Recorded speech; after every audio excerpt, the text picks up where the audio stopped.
রাষ্ট্রের বিরুদ্ধে, সরকারের বিরুদ্ধে তথ্য অনুসন্ধান করার জন্য টাকা ব্যয় করতে থাকবে, ট্যাক্সের টাকা ব্যয় করতে থাকবেই, এবং সেটা ব্যয় করার একটা নিয়ম কানুন তৈরি হবে। এখনো আমরা সেই পরিস্থিতিতে যাই নাই, পৃথিবীর কোথাও সেই পরিস্থিতি তৈরি হয় নাই।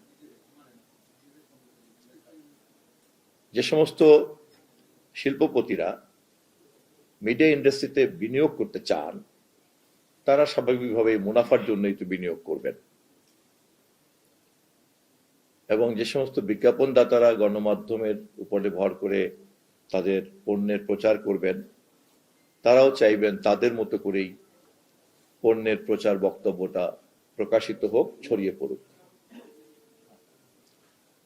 ফলে সাংবাদিকদের পেশাকে পৃষ্ঠপোষকতা দান করবে ওরকম কিন্তু কোনো কাঠামো এখন পর্যন্ত নাই, এটা খুব সত্য কথা। কিন্তু কিন্তু কোন সভ্য দেশই, কোন সভ্য সমাজই পৃথিবীতে এগোতে পারে না যদি সে তার সমাজের প্রকৃত চিত্র প্রতি মুহূর্তে নিয়মিতভাবে গণমাধ্যমে এবং সাংবাদিকতার মাধ্যমে আয়নার মতো প্রতিফলিত করতে না পারে। আমরা যেমন যে কোনো সুস্থ স্বাভাবিক লোক আয়নায় নিজের চেহারা না দেখে বুঝতে পারি না যে আমি ঠিক মানুষের সামনে যাওয়ার জন্য যথেষ্টভাবে প্রস্তুত কিনা, তেমনি একটি রাষ্ট্র এবং সমাজকেও কিন্তু প্রতি মুহূর্তেই আয়নার সামনে দাঁড় করিয়ে রাখতে হয়। তা নাহলে সে ভুল পথে যেতে পারে, সে একটা ভুল গন্তব্যে যেতে পারে, যা জনগণের জন্য, মানুষের জন্য ক্ষতি হয়ে যেতে পারে।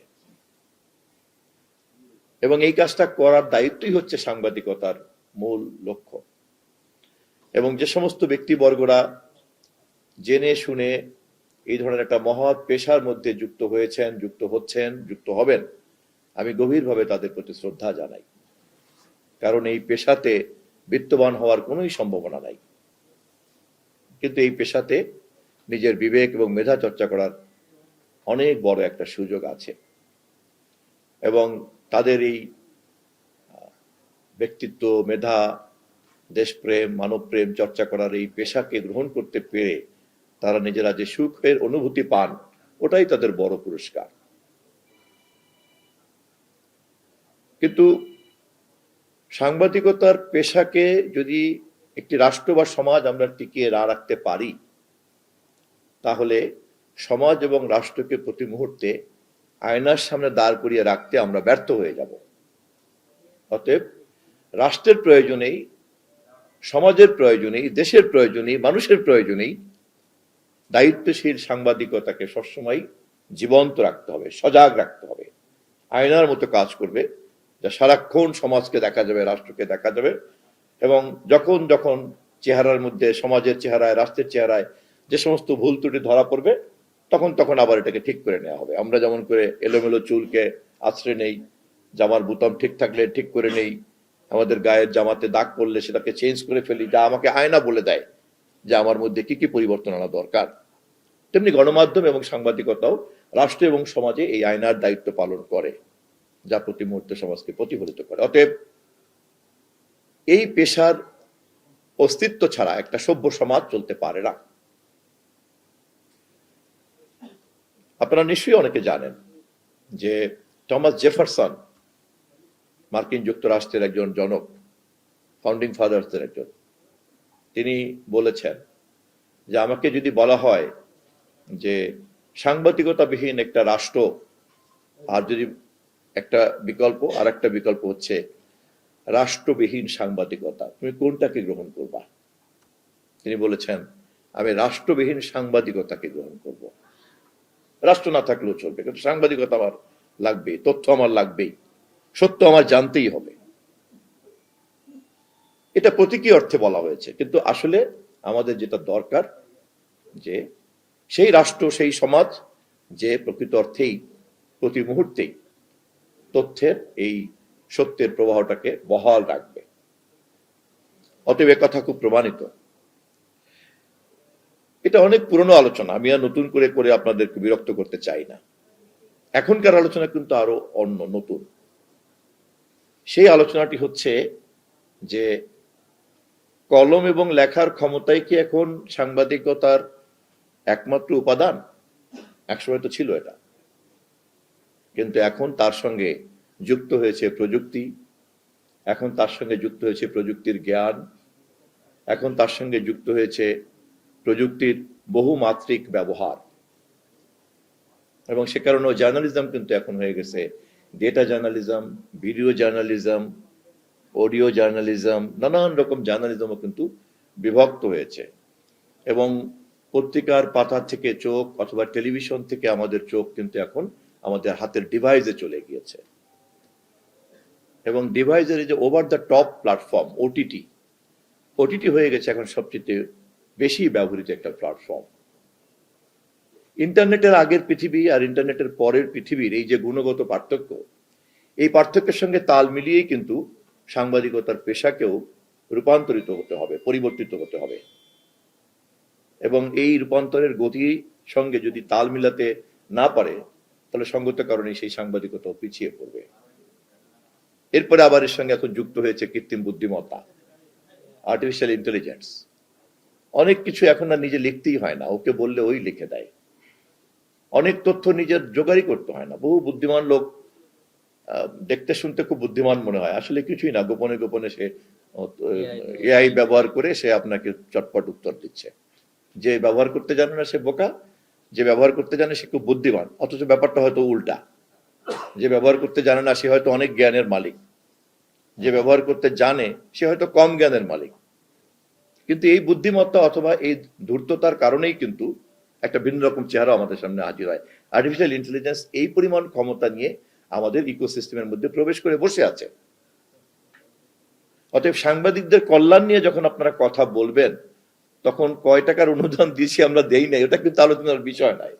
আলোচনার বিষয় কিন্তু হচ্ছে ইকোসিস্টেমের এই যে কোয়ালিটেটিভ চেঞ্জটা হয়েছে, এই কোয়ালিটেটিভ চেঞ্জ সম্পর্কে অ্যাওয়ারনেসটা ডেভেলপ করাটা হচ্ছে কিন্তু আমি মনে করি বড় কাজ।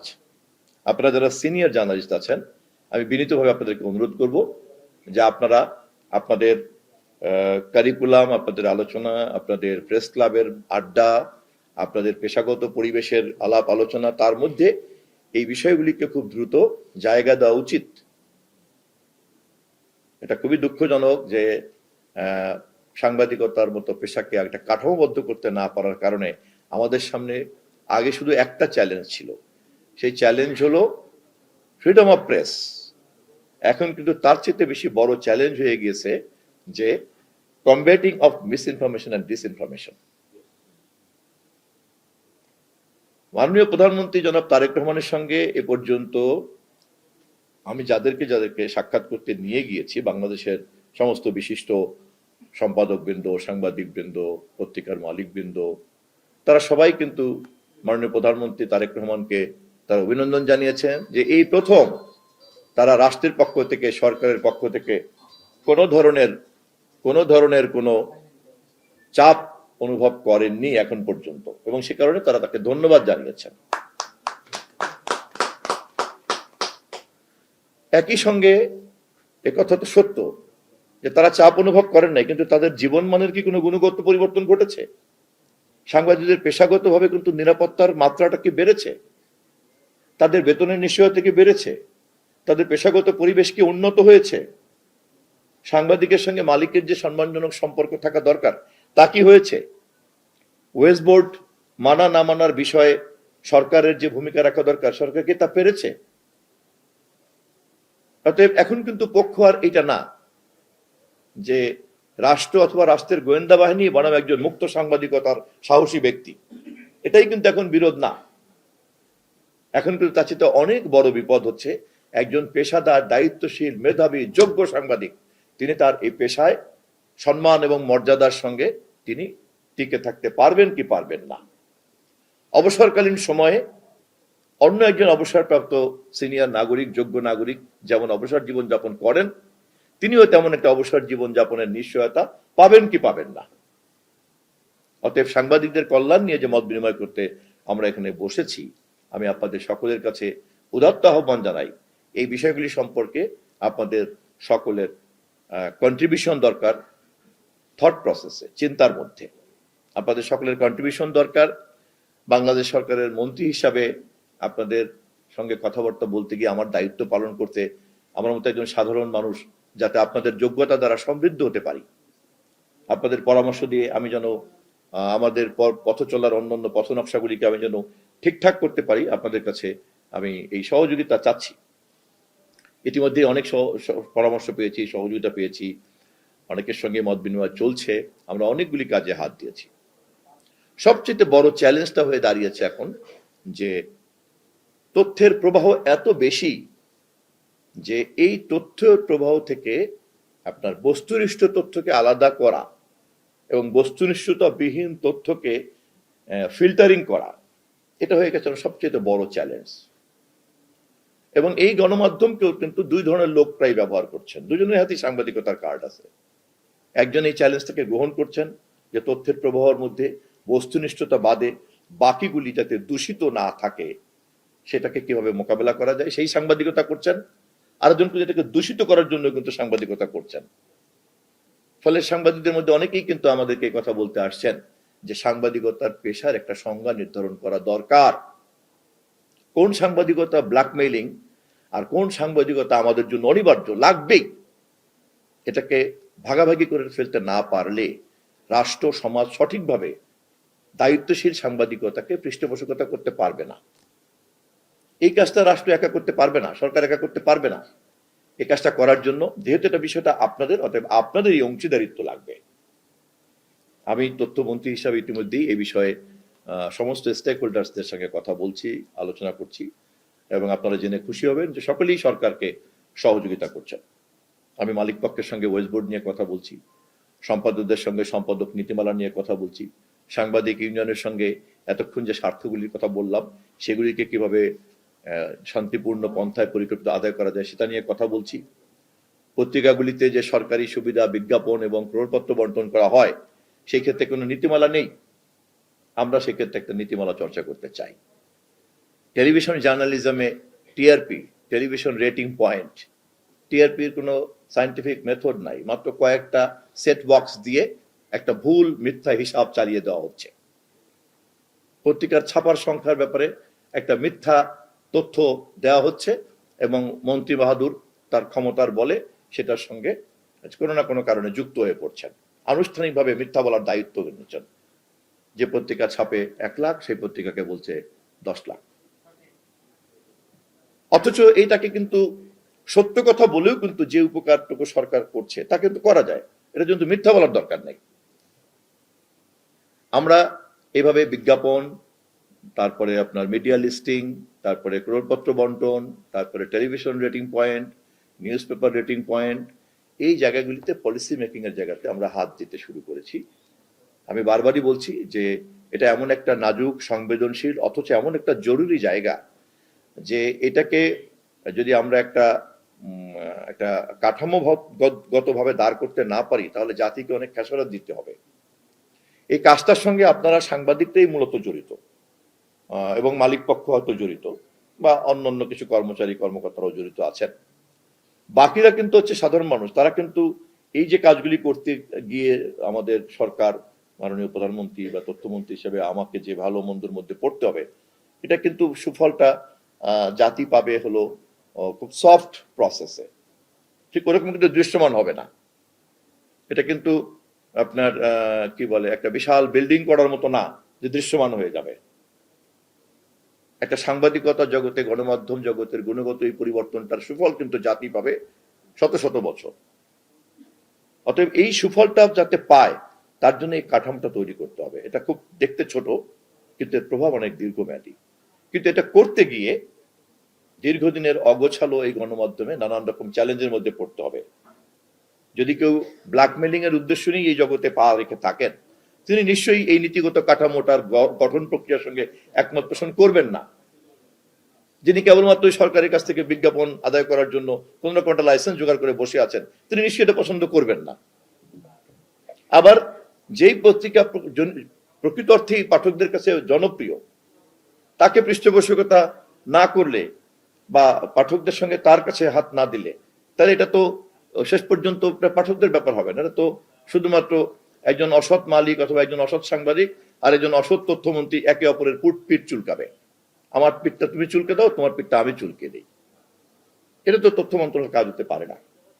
যেহেতু আমাদের প্রধানমন্ত্রী রাষ্ট্রের সমস্ত ব্যাপারে পরিচ্ছন্ন নীতি গ্রহণ করছেন, সে কারণে তার নির্দেশিত পথে তথ্যমন্ত্রী হিসেবে আমিও এই জগতে এই পরিচ্ছন্ন কাঠামোটা তৈরি করার একটা উদ্যোগ গ্রহণ করেছি। আপনাদের কল্যাণের জন্যই আমি মনে করি আমাকে, মন্ত্রণালয়কে, সরকারকে আপনাদের সহযোগিতা করা উচিত। এর বাইরের চ্যালেঞ্জগুলি এখানে আমি আলোচনা করছি না, সেটা আরো অনেক বড় চ্যালেঞ্জ। যেমন মনে করেন টেক জায়ান্ট, এখনকার জার্নালিজমের বিজ্ঞাপনের পুরো বেশিরভাগ টাকাটাই চলে যাচ্ছে মেটা এবং গুগলের কাছে। একজন মালিককে আমি দোষী বা দিব কিভাবে? বিজ্ঞাপনের টাকা যদি তার হাতে নাই থাকে, তাহলে সে সাংবাদিকদেরকে, প্রচলিত যে সাংবাদিক তাদেরকে সে বেতন দিয়ে পালবে কেন? তার তো এটা একটা ইনভেস্টমেন্ট, তার তো মুনাফা দরকার। মুনাফা পেলে পরে সে জগৎ তার প্রতিষ্ঠান টিকিয়ে রাখবে এবং সে সবাইকে সে বেতন দিয়ে চাল পাবে। কিন্তু যদি দেখা যায় যে প্রযুক্তিগত এই এর কারণে বিজ্ঞাপন চলে যাচ্ছে মেটা এবং গুগলের কাছে, এই প্রচলিত গণমাধ্যমে বিজ্ঞাপন থাকছে না, তখন সে কি করবে? তাকেও তো দোষ দিয়ে লাভ নাই। কে ভিকটিম হলো সে পর্যন্ত ভিকটিম হয়ে গেল কিন্তু সাংবাদিক ভাইয়েরা। অতএব আমি আপনাদেরকে আহ্বান জানাই, ভাষা বিষয়গুলি নিয়ে কথা না বলে এবং একটা ভাষা জ্ঞান নিয়ে সাংবাদিকতা জগতের নেতৃত্ব না দিয়ে খুব গভীরতার মধ্যে প্রবেশ করতে আমি বিনীতভাবে অনুরোধ করব। আমি যতটুকু সম্ভব আমি আপনাদেরকে সাথে নিয়ে, সাংবাদিকদের কল্যাণ মানেই আমি মনে করি, গণমাধ্যমের কল্যাণ মানেই আমি মনে করি দেশের কল্যাণ, জাতির কল্যাণ। আমার শেষ কথা হচ্ছে এই, যে কোনো কিছুর বিনিময়ে দায়িত্বশীল মুক্ত সাংবাদিকতাকে আমাদেরকে টিকিয়ে রাখতেই হবে, প্রয়োজন রক্তের বিনিময়ে, প্রয়োজনে জীবনের বিনিময়ে। সবাইকে ধন্যবাদ। আমি অনুরোধ করব সভাপতি সাহেব এই পর্বটা সমাপ্তি করলে আমরা সবাই বিদায় নিব এবং ট্রাস্টি বোর্ডের যারা এখানে আছেন, ট্রাস্টি বোর্ড যাদেরকে ডেকেছেন অনুদান সম্পর্কে আলাপ আলোচনা করার জন্য, যে একটা প্রক্রিয়া আছে, ওটা বোধহয় অনলাইনে আবেদন করতে হয়। অনলাইনে আবেদন করার পরে তারপরে তারা নির্ধারিত হন। নির্ধারিত যারা এখানে আছেন, অনুষ্ঠানের পর্বটা শেষ, ওই পর্বটাতে ক্যামেরাও থাকবে না, আমরাও থাকবো না। আমি আবার ধন্যবাদ জানাচ্ছি।